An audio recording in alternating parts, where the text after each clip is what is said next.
Welcome to Perfect-ish, where it's not about having perfect time management, but about perfecting your relationship with time. I'm your host, Callie Brigham, and every week we'll talk all things time and how to maximize it without burnout or guilt. Whether we're chatting with an expert or I'm sharing my 20 years of time management experience, you'll learn simple strategies to make every moment count. Here, it's all about getting close to perfect-ish. So let's synchronize our watches and dive in.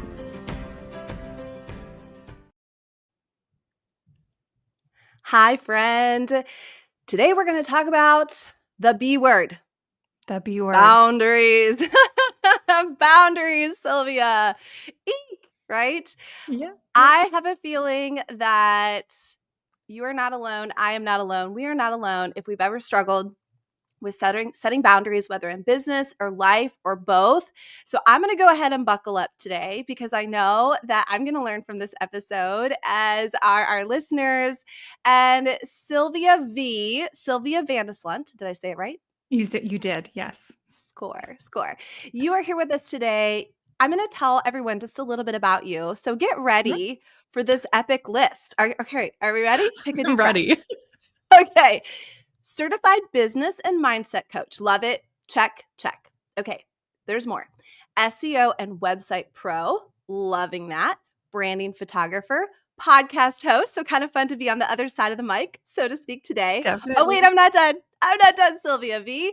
Scuba diver, space enthusiast. And as we're recording this, there's been some significant happenings in the space world. We've had some astronauts come home.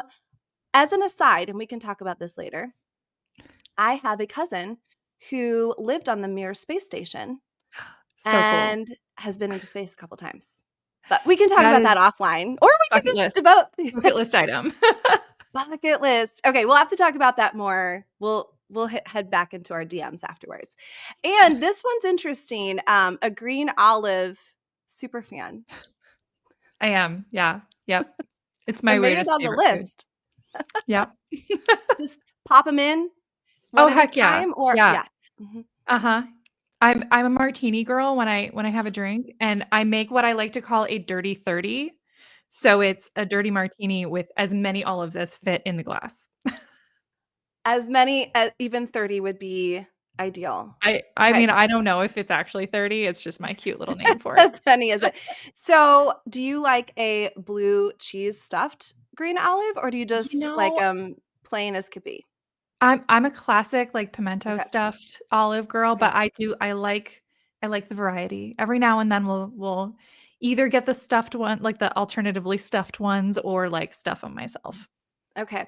Because I was going to invite you down here to Pensacola Beach where I live, and at one of my favorite places they have the Dirty Blue, which is the dirty martini with the blue cheese stuffed olives, and I always get extra, so I feel like kindred spirits. Perfect. Okay. And you can start calling it a dirty 30 because that's the cool thing to say. I am from now on the dirty 30. We're going to make it a thing. We're going to make it happen. I think we should. Too bad you're not here actually, because that would be a celebratory post podcast. Oh my gosh. Little happy That'd be time. so fun. Happy hour with Callie and Sylvia. Happy hour to celebrate. Yep. Happy hour. And we can discuss space and astronauts and boundary. We should probably at some point. We should get to that. Yeah. Hop on boundaries. Okay. And that's what you're here for today. And that is what we do want to talk about. Now, I know that you've worked with everybody from photographers and creatives and wedding pros to help them build their business successfully without burning out. And a big part of that is the boundary conversation. So I want us to just start. And can I say one quick thing before I really hand the mic over to you? Because I want all of your wisdom here today. I had a guest on a few weeks ago, and she said something that really stood out to me about boundaries. I think in my mind, for so many years, I thought of boundaries as like keeping other people out. Yeah. And something that she said was almost like it's more, a boundary isn't really about other people. A boundary is a tool for me. And I thought, got it. Would you agree with that statement? Let's start to roll. Tell us some of your perspectives so we can have a healthy outlook on this sometimes misunderstood word?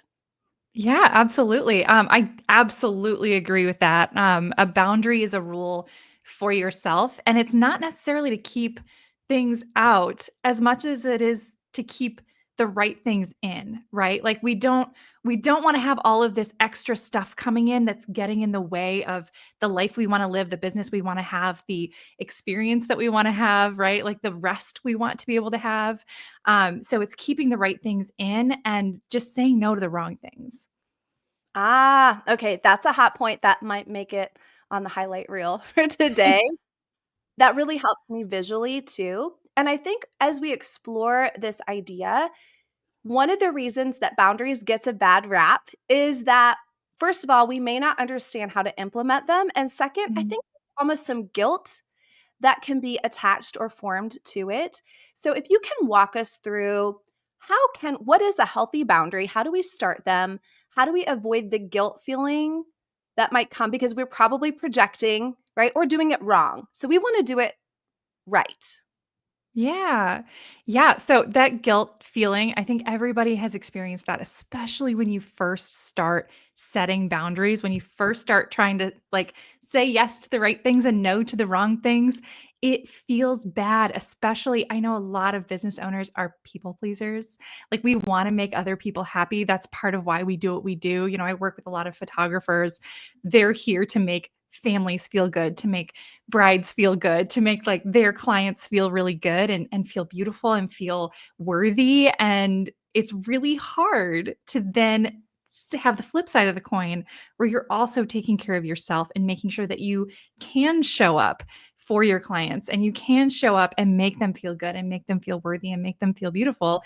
In the photographer example, it's I think everybody's going to feel that guilt, right? Like because of where we're coming from, where our hearts are at, that guilt is just a natural part of the process. And I don't think we should avoid it necessarily. Like I don't think we need to avoid the guilt of setting boundaries. I think we just have to sit with it and get used to it until we see the benefits of setting those boundaries. I think the longer you have a boundary and you hold a boundary, let's use an example. Let's have an example of a boundary. So it could be around when you're working and when you're texting your friends. So maybe you don't respond to texts between the hours of 9 a.m. and 4 p.m., for example. And your best friend might not love that. They might be like, but I need you right now. Like, I need your attention right now.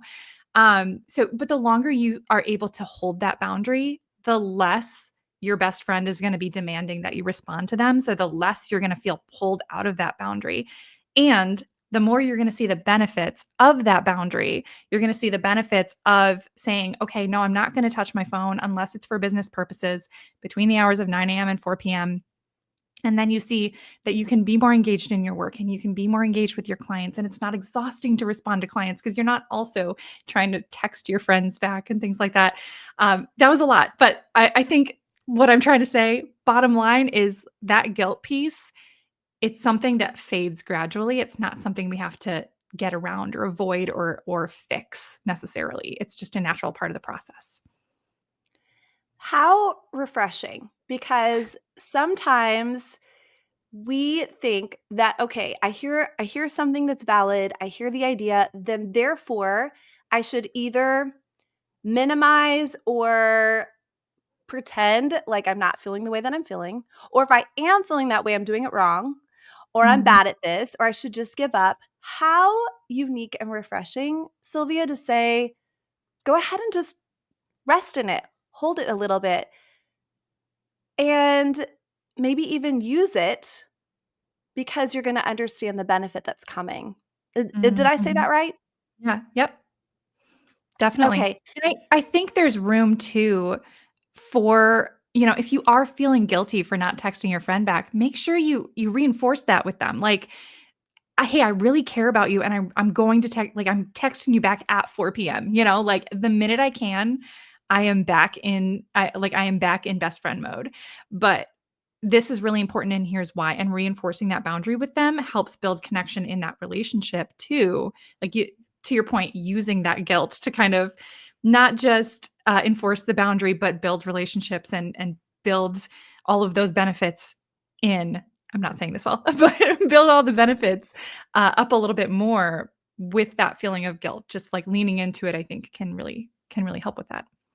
Well, and what I am hearing you say too, are there's different scenarios and different situations. There's the healthy boundaries with healthy people in your life. Yeah. And when Yep. there's healthy boundaries with healthy people in your life, then you can give them that explanation, which Right. I think resonates with you, resonates with them, and then does need to be reinforced. That's a whole another thing that I'm hearing feels like parenting, right? We have Yep. to, if we're going to say we're going to do something, we actually have to do it in Yep. order to Yep. gain that respect. But there's probably another side, and we can get to that, when it's maybe a healthy boundary for us, but it's an unhealthy relationship outside Mhm. of that. So, am I right that there's probably different Oh, situations that definitely. require different responses? Definitely. Yeah, we could get into that. You wanna get into that Well, now? I mean, you know what? I have a feeling somebody's like, yeah, not everybody in my life would be like my best friend who would say, yeah, text me at 4. There's going to be some situations that don't necessarily feel quite as healthy. Right. And I wanna bring attention to something you just said, where you said, "Okay, best friend text me at 4." That's not even what I'm saying necessarily. Our boundaries are for us. They're not for other people. So my best friend can text me anytime she wants. She can text me, she can try to call me, she can do whatever she wants, but I am not going to respond until 4 p.m. So if she has a thought and she wants to share it, amazing, text it to me right away. And she just knows that I won't necessarily respond right away. So that's kind of, we can now get into, when other people aren't respecting our boundary, right? We need to set up tools for ourselves. We need to set up like physical blocks sometimes so that they can't get to us. A good example of this, when I was working a 9 to 5, I am such a chatty person. There's a reason I have a podcast. There's a reason I'm a coach. I love talking to people. Um, but I'm such a chatty person that if someone walked into my office, I was not getting anything done. I will have a conversation with you if you try to talk to me. Like, I knew for myself I could not get work done if people were walking into my office. So I would literally lock the door. They didn't like us to do that, but I'm like, you know what? There's a window in the door. They can see I'm working. It's fine. But I would physically lock the door so people could not walk into my office and distract me when I really needed to get something done. So like setting up physical boundaries for ourselves can sometimes be the thing we need. So maybe you turn your phone off so that people aren't texting you, or so that you can't see their texts. Maybe have a setting in your phone where you can like mute their number for, from 4 to sorry, from 9 to 4. Yeah. So you have to, when someone's not respecting your boundary and you want to maintain that relationship, you're just going to have to find ways to enforce the boundary for yourself. And I think that's just what I keep hearing again and again, and also needs to be, I think, just ingrained in us, tattooed on us, that at the end of the day, you're right. We are not capable, nor should we be capable of setting other people's boundaries. This is strictly our ownership. So you're Mhm. right. They can text when they want. They can, have an emergency if they want to. But at the end of the day, my response is when I choose to respond or when it's healthy for Right. me. Yep, absolutely. Okay, that is really powerful. So, in addition to that, what would you say? Okay, we've been describing like a 9 to 4, maybe a working time block. How do we continue to have a healthy work life balance in this? Because there are times when I know where we're in the groove and we're feeling good. And then there are times when it just feels a little out of whack. Or, for example, summer's coming up and schedules change. And so, Yeah. how do we use a boundary in a healthy way to create some of that? Because as a creative, as an entrepreneur, honestly, I could have my time from midnight to 12:01 the next. I could have 24 hours that I'm Yep, dealing with. yep. So, how do we use this for some work-life balance? I think that's a really great point, because as much as we love to describe these boundaries and these schedules and these routines as these hardline things because we like to put things in boxes as humans, right? Like we like our categories, we like our schedules, we like things to be in their little boxes, but life isn't like that. Life is messy.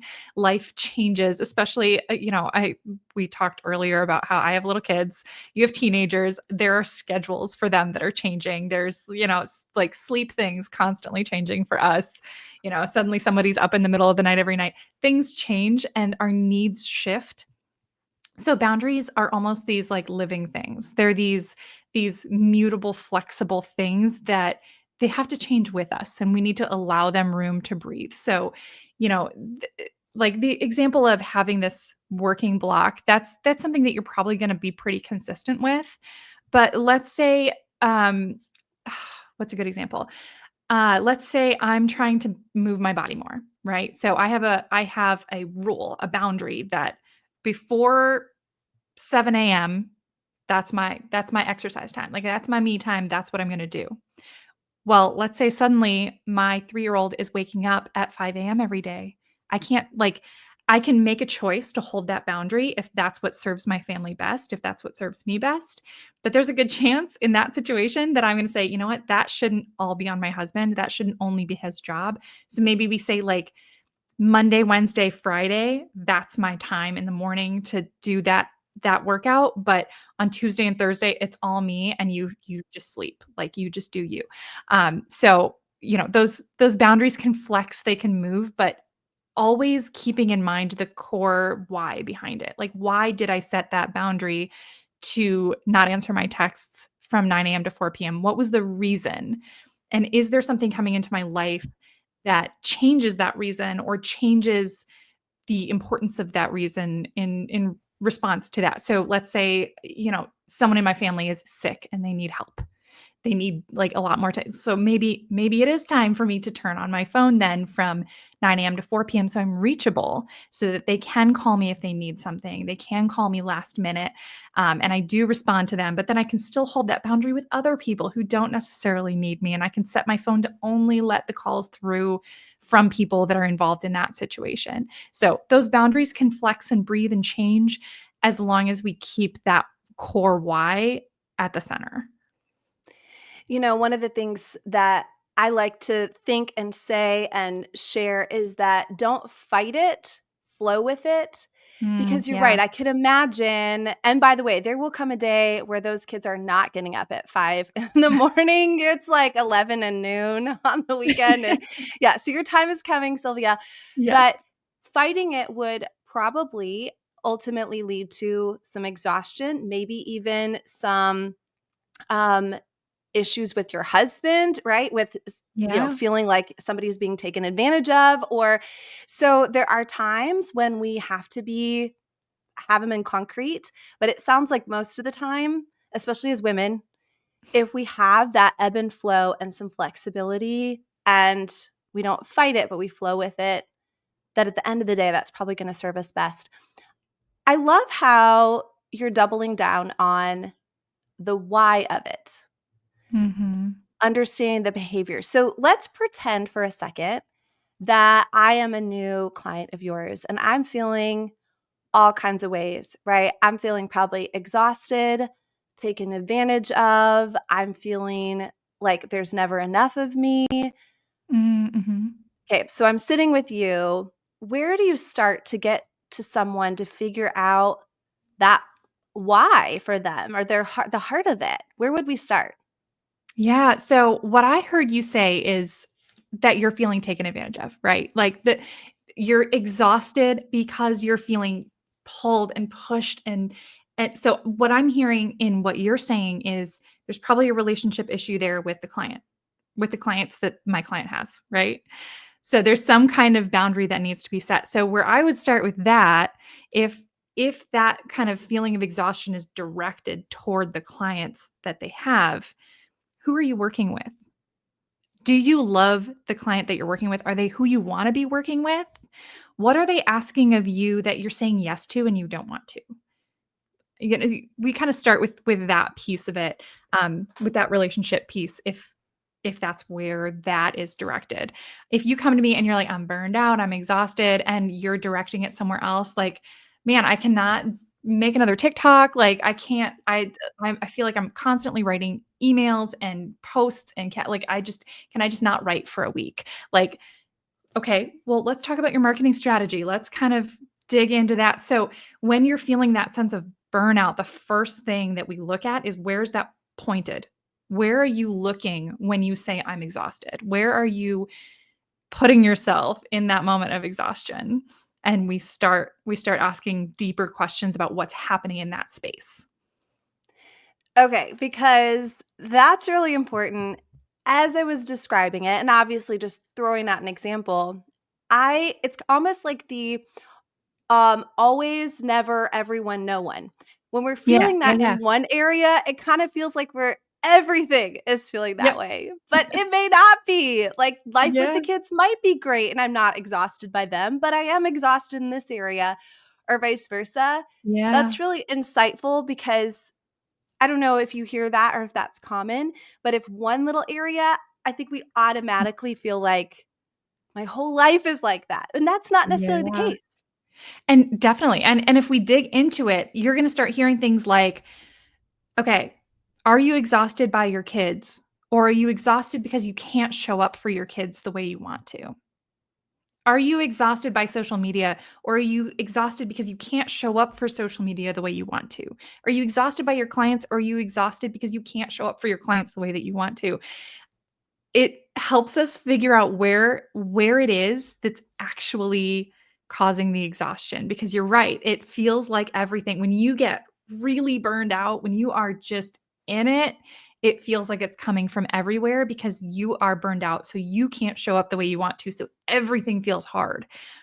But if you start asking yourself those questions of, can I show up the way I want to, and is it their fault? Like, is it the fault of the situation that I'm in, or is it coming from somewhere else? You're gonna start to realize where that burnout is coming from, so we can start problem solving. Okay. So pinpointing the actual problem, I think will really simplify it because chances Yeah. are not everything is exhausting. Not everything is out of whack or off the rails. But one thing might be starting the avalanche of how Mhm. we're What or feeling or that. 1 or 2 things, like, there might be a few things going on. There might be, like, one client that's complaining about this, and you're behind on this other thing, and, it might be a few different things going on, but it's not gonna be everything that's causing the stress most of the time. That's There are no good. we've Yes. all had those seasons Every where, so like, literally often. no, it's literally Right. everything. Right, right. It's literally everything. Okay, Yeah. so if it is just a couple things and we're starting to get to the heart of it, we're starting to have that not too much over analyzation, but just enough to start Mhm. to make some good decisions and good choices. What other tools or do you have verbiage? How do we start to set this up? I know we gave the scenario at the beginning, but give us a few more tools that you use or even a situation that you've experienced so that we can hear some of that practical next steps. Yeah. Let me kinda think through how I wanna approach this, because we could go a couple different ways here. Yeah, so I think once you have kind of the location of the issue, once you've kind of pinpointed, okay, what is going on in that space, then we say, okay, let's forget everything for a minute. Let's start over from ground zero. What do you want this to look like? What do you want this to feel like? How do you, let's say it's, your clients are exhausting. Okay, who do you want to work with? How often do you want them to have access to you? Do we need to maybe put boundaries around when you're responding to them, or do we need to put boundaries around what you're willing to do for them? Do we need to put boundaries on who you're going to work with? It kind of, once we can kind of paint that picture of this ideal scenario, it's never going to be perfect. We're never going to have that perfect everything that we want, that perfect life, that perfect business, that perfect client. I mean, we might have a perfect client, let's be real.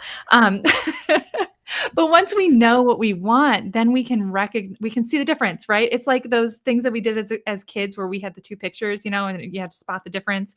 That's what we're doing, but as big kids. So we have these Highlights two magazine, pictures. right? Waiting for Like, in the doctor's office, the highlights. exactly, Yeah. exactly. My Yeah. son has been doing those, and he's really, really good at them. Like, he'll spot things that I didn't see. He's 4. It's crazy. He's He's he's a a genius. genius. Yeah. I'm not biased. Um, Yeah. so we have, this on the one hand, we have like what's currently happening. And then on the other hand, we have, okay, this is what I would love it to look like. Spot the difference. What do we need to start changing? And therefore, what rules do we need for ourselves? So an example would be, let's say you're a photographer and you're feeling really burned out by your clients. You're just like, you're not sure what to do next. You're not sure how to set the boundary. Okay, what kind of work do you want to be doing? What kind of people do you want to work with? Who's your perfect client? Who's your favorite client you've ever had? Let's talk about them. What was their personality like? What was their family like? What was the project like that you did with them? What was it about working with them that, like, how did you feel during that process? And starting to like build out what that looks like so that we can then spot the difference. Okay, well, girl, you're burned out on weddings. You don't like shooting weddings. Okay, let's be a family and motherhood photographer. Let's figure out how to like build a business around that because you actually don't love weddings, even though, the world is telling you that you have to do weddings to be successful. So we can start to kind of build out those boundaries once we have our spot the difference. Spot the difference. That is brilliant. That's going to get a hashtag for here. I wrote that down. We can all relate to it. And you know what? Just like your 4-year-old, that feels really empowering when you find it. You're Yeah, like, I did it. I did it. And so instead of just spending this time of like, I don't like it. I don't like the way I feel. I don't. And that can be a vicious cycle too. How encouraging is it to say, look for the difference? And then it really does change us physiologically, right. emotionally, mentally, right? It does. It does. And I think too, like the danger here is you spot the difference, like you said, and you're like, but I don't have it. And it can be hard. I know like for a lot of people, it's hard to kind of see the path there, but you don't necessarily have to. And I think a lot of people want like this step by step, but you just start making choices that someone in your ideal situation would make. You start working with the people that someone in your ideal situation would work with. It's not going to happen overnight. If you have like I'm going to keep going back to the photographer example because I work with a lot of photographers. If you have a whole bunch of wedding clients that are, getting married over the next year and a half, it's going to take at least that long before you have a business that doesn't have any weddings in it. So we have to, the podcast is called Perfect-ish, right? Like that we have to let it be perfect-ish for a while when we're making that transition to create those boundaries, to create that ideal vision of what our future is going to be. And it's going to be a little imperfect. It's going to be a little bit messy, right? Like that process can feel really uncomfortable I think for most of us. But that doesn't mean it's not working. That doesn't mean that you're not going to get there. And as you were talking about like the path, we don't have to see the path you said before stepping foot on it. We can take that Mhm. first step on that. And as you were talking, I thought, okay, you're a wedding photographer now. What happens a year or two after a wedding? Babies happen, right? And Always so happen. you Yep. could start to set the stage now for what you're Right. wanting, right? Yeah. And how great is that? It's kind of the philosophy of one of the things that I teach is there's the question, can I, right? Like, can I change? Mhm. Can I? And that's a very, that can open up to a negative response. Like, no, I can't. And it's too hard and somebody Yep. else is better. It's too far But if you, away. too far away. Yeah. Yeah. If you add in the word how right before it, that one little word changes Mhm. everything. How can I? Yep. Let's see. I've had 10 years of weddings. They all have kids now, chances are. I had a Right, right. relationship with them. I could shift there. Or, yeah, just a different collaboration. That one little Yeah. word puts our first foot on the path. Yeah. Or, in the example of a business owner, something as small as taking it off your website. Stop talking about it if you don't wanna do it. You don't have to, like, have this perfect business already, but if you don't wanna do it, stop talking about it or talk about it a lot less. So, like, I don't do families because it burns me out. It's exhausting for me. I love weddings. So so I How funny that photograph we use weddings. that example, right? I know, Yeah.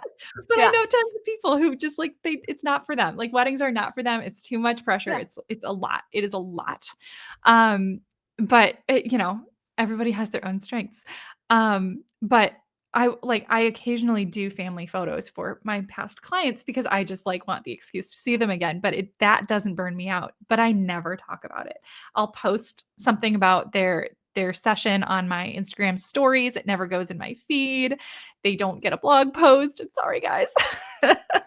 but but it's not that I don't enjoy doing it, it's that I don't want to advertise it. I don't want people to know that I'm doing it unless they're a past client. So, yeah, just little things like that, just that it all builds up to creating that future that you're seeing for yourself, creating that vision that you've created by asking, where does it hurt? Why does it hurt? Where is that actually coming from?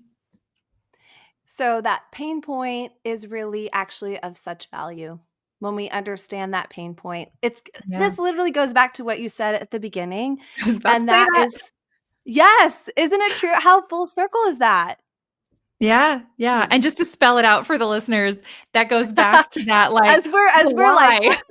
the why Yes. behind your boundary. If you Yeah. are building boundaries out of this pain point or out of a place of wanting something different, wanting something more for yourself, wanting something that, you're envisioning for yourself, because it doesn't have to be pain, right? Like, if I'm a wedding photographer and I would love to use my business to travel the world, you know? I want to see new places. Maybe I want to become a destination photographer.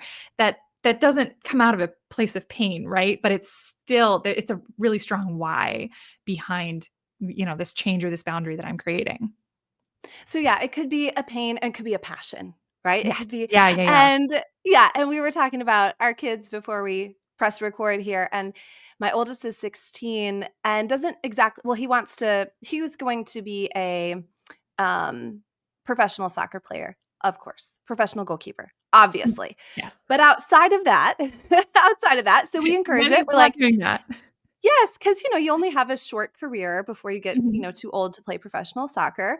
So we're in that place of like, what do you want to do? And well, he's really good at writing. He obviously really likes sports. He loves to travel. So we're in the passion era Mhm. with him. And I'm like, well, you could be a sports writer. You could travel the world, write about sports. So right, Yeah. there's the pain point that is of value. And maybe that is where we feel the guilt or we feel, and we can sit with it. We can Mhm. start to spot the difference, or there is the passion. Either Yeah. one can drive us. Absolutely. Mm. And I think the passion piece, it's different in so many ways from the pain point. Because the pain point, we have the experience. We've been in it and we know where we don't want to be. So we're creating a vision of, okay, how can I make this different? This hurts. This doesn't feel good. So how can I make it feel good? Whereas the passion piece, we haven't experienced it. So maybe he decides to be a sports writer and travel and write for some big, platform. And then he starts doing it and he's like, I don't like being away from home this much. I want to be home more often. So then, it might shift more. Your ideas might shift more if you're coming from that place of passion than if you're coming from that place of pain. The pain is like it's so tangible and real and it's part of your life experience, whereas the passion it's this dream, right? It's an ideal, it's a vision, it's almost an illusion. It's not real. You haven't experienced it yet. So it's a lot more likely to shift when it comes from that place. And I think that's okay. And it's okay to get there and then make decisions out of a pain point. Maybe he gets there and he's like, I want to be home more. That's a pain point now. And we can shift. But I think the passion is kind of that gets us to like these big new ideas. That's how we started our business, right? That's how we did something big and audacious and new. And then we find those smaller pain points and we figure out how to shift that vision. As I'm talking and processing, I really like that. The passion is kind of the big leap, and then the pain point is the adjustment. Yeah, we're having our own little session here together. If Our own anybody little else is listening, breakthrough. we're creating some magic here, and our own breakthroughs, which happens more than not for me. And I think as we're describing this, and we're bringing it to this boundary conversation, at the end of the day, what we're doing is protecting. We're protecting the sacredness of whatever space that we're in, right? Yeah, Feeling the absolutely. uncomfortableness or the irritation of a pain point, or discovering the new passion that's going to take us in a new direction. So the boundary is the protection Yeah. for that at the end of Mhm. the day. Yeah. So, all right, couple last questions for you, Sylvia. Did you always know all of this? Like, were you born knowing this? Oh, no. Is and I mean that seriously. Like, some people are just born with it, or has this been a discovery for you? Yeah, that's a great question. I don't know that I've ever met someone that was just, like, really good at setting boundaries. I think at least from the people I've met, like, it's a skill that's learned, and some people tend to not set enough boundaries, and some people tend to set too many. But I've never met anyone that just naturally, like, perfectly set their boundaries, like, right in that sweet spot, because you can set too many. And you kind of alluded to that in some of the conversations leading up to this conversation where, your boundaries can push people away. And that doesn't have to be a bad thing, but it can be. So, you still have to prioritize your relationships. It's let me try this again. Your boundaries around work are going to affect your relationships. And therefore, you also have to have boundaries around relationships to keep those safe, to keep those protected. All of those things are important. And we have to see our boundaries from this like top down view. We have to see, the 10,000-foot view of all of our life, right? In order to set those boundaries correctly. And that's why they breathe. That's why they move. That's why they adjust as life changes, because it's not static, and our best friend is going to need something different this week than she's going to need a month from now. Our mom might need something different now than she needs a month from now. Those relationships are more important than my business, I will say, for myself. And therefore, there's always room to breathe and change and move in that. So we have to be careful not to set too strong of boundaries. But to answer your question, was I born this way? um, I have always been a people pleaser. I've been more on the not setting enough boundaries side and burning myself out and being taken advantage of. And you have to have some level of confidence and self-worth in order to set really good boundaries. So, I think if you're really struggling to set and hold your boundaries, that first if it's holding the boundaries that's the problem, then the first thing that I would say you need to look at is your confidence and your self-worth, because you need to understand that your needs are important. Your needs are valid. Your needs are the needs of other people too, because you can't, the classic, you can't pour from an empty cup, right? You have to take care of you so that you can take care of others. And it was definitely a learning process to get there for me, and I think it is for a lot of people too. We started this conversation with a lot of people are people pleasers, so it's really hard to set a boundary, and it all comes back to that, right? Like you gotta take care of you so you can take care of others. So true. So good. And I think really this conversation, and the reason I asked you that was I could tell that what you're doing is you're using what you've been through, right? The good, the bad, the pain, the passion, all of it. All of it. And that's why so authentically you can share this with us. Mhm. This is I've been there. I get it. I've done Yeah. things right. I've done things that I would change. No Yeah. regrets, but learning Yeah, from it. yeah, you learn. Mhm. And I think that the reason I ask that is for somebody listening who might be kind of just really starting to embrace it. Look where you can be. Look Yeah. how that confidence can grow in it and how then you can share it with other people. So that's what you've done, my Yeah. Sylvia V. Yep. I'm Okay. still learning. Like, it's not you're Yes. always learning. Those boundaries are always, like I said, they're breathing and they're changing and they're flexing, and there is no such thing as balance, right? Like, it's always moving.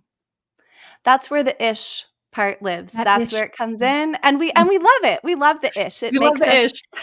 It makes us human. It makes us relatable. It makes us humble and all the things too. So Absolutely. if people want more of you, I know you have more to give. Where can they find you? What resources can we explore? All this will be in the show notes, but go ahead and tell for those that don't even want to wait to read. They want to hop on right now.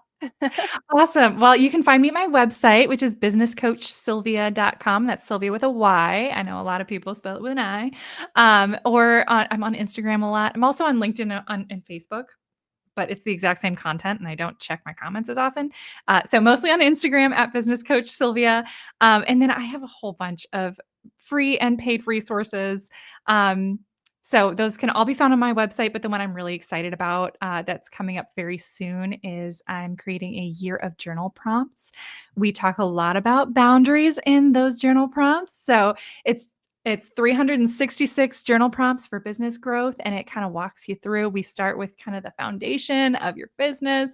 We talk about mindset. We talk about boundaries. We talk about how to grow. We talk about how you can serve your clients better, all kinds of stuff that you can kind of meditate on and journal on and think about throughout the year. You can start it at any point. It's not like a New Year's thing. So that is coming out. It'll be out by the time this episode goes live. So exciting. I love it. And I know that we honed in on, of course, the concept of boundaries today. And there's so much more, though, that goes into what you teach and what you share. So everybody follow our girl, Sylvia, learn from you. Thank you for those journal prompts, too, because that really encapsulates all that we talked about today. Understanding yourself, knowing who you are, what you want, what's of value to you. And on that note of what's of value to you, I always offer a little gift at the end. And it's pretend, sadly, but here it is. It is the gift, Sylvia, of the idea of a bonus hour. So it's not coming out of the other 24/7. It is extra. What would you do with your bonus hour? Oh my goodness. I love this question because I think it really I mean, you know why you ask it, right? Like it gets I to the core, do. right? Yeah, it does. Yeah, no, I think the answer would change day by day or at least, season by season, but right now I'm really enjoying being outside. The weather's finally warming up, so I think I would go for a walk with my kids. We would just go and we would look at birds and pick up leaves and, just be in the fresh air for the first time in months. I think that sounds like a beautiful gift to yourself. And so, therefore, my challenge and my encouragement and my dream and desire for you is that it wouldn't take too long in the next few days or a week or so that you find that bonus hour and relish it and enjoy it and think of us when you have that Yeah. walk. Not Yes, for I will long though, absolutely just at do the that. beginning, and then focus on the boys. So, Sylvia, thank you so much. You are a queen in business and in life and in boundaries, and you've brought your wisdom and your strategies and your heart and your knowledge and your purpose to our conversation today. And so I would just encourage you, if you're listening, if this hit home and it's time to set or reinforce the boundaries that we talked about, that share this with a friend, listen again, follow Sylvia, check out her website, listen to her podcast. All of this is going to be available for you in the show notes. And just thank you for giving of yourself so graciously, so fully, so wholly, and for allowing us to have a new perspective and have really healthy boundaries for our purpose and our passion in our lives, Sylvia. Thank you so much for having me. This has been such a good conversation. I've enjoyed it tremendously. Same here. So, hey, give us a 5-star review if you love this show too. And so let us know that way. Share it with a friend. And until next time, bye, everybody. God bless. Thanks for tuning in to the Perfect-ish Time Management Podcast. Let's keep the fun going. Follow me on social and join our Facebook community. And if you're ready for some one-on-one time management coaching to reach the top of your game without burnout or guilt, I'd love to chat.